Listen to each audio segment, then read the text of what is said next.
Hey, it's Bill here. What are the signs of cirrhosis of the liver? That's my subject. Before I start, I'd like to be upfront.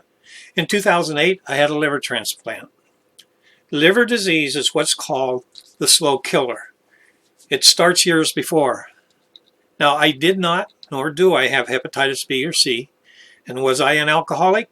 No, I wasn't. I drank alcohol moderately. On March 1st of 2003, I had my last drink. That was it. I simply quit. It was a strawberry wine cooler. It was at my stepson's birthday party. I've never touched any form of alcohol since. So let's get to the symptoms. As it slowly comes on in the first two stages, everything feels normal. You may start to get an extension of your stomach high up, close to your chest. This is caused from a blood buildup not passing through the liver in what is called the portal vein. The liver cannot process the blood fast enough due to the cirrhosis scarring. Food may start to taste odd. Now, sweets can make you have an acrid taste in your mouth after you've eaten. It may last for a while. And fatigue will start to set in. We talk about having afternoon naps. Liver disease will definitely have you wanting to take a nap daily.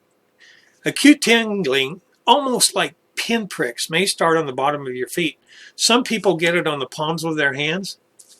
At first it was like tickling, then it progressed to pin feeling, and it slowed me of wanting to walk much of any place. All of the above symptoms I had, plus a few I don't even remember now.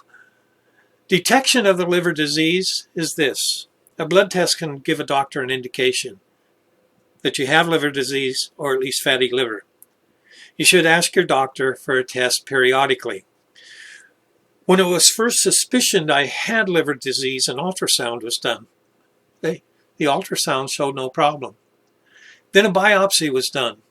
And this giant needle I saw that they were going after me with, then I was put out, so I didn't feel it. But the biopsy confirmed that I had liver disease. An appointment was made for me at a medical research center in Seattle. I was tested and it came back with a MELD scale of 10. The MELD scale, spelled M-E-L-D with D as in David, was developed by a doctor at the Mayo Clinic. I think he was in Rochester. A normal MELD scale value is 6 to 7 for most people. At a 10 scale, I was placed on the transplant list. This was in 2003. To get a transplant, you had to be at a 22, so I had a long ways to go. Other hospitals around the country probably have that scale set higher, all the way to 32. I personally cannot imagine anyone even having a 22, let alone a 32. When mine hit a 14 MELD, I was exhausted all the time. It was almost impossible to keep going throughout the day. I also had a tumor on my liver that was being watched, and from 2003 to May of 2008, every 3 months a CAT scan was being done. In 2008, that tumor jumped the barrier. It went cancerous, and I was automatically elevated to a 22.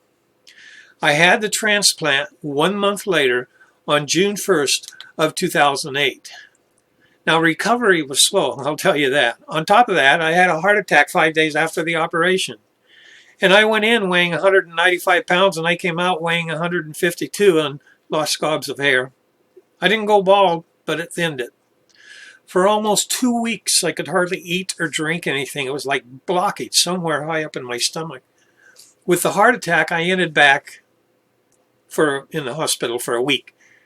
And then I was out a week, and because I could not eat much, they checked me back in for a tune-up. Now, that's a direct quote from that doctor.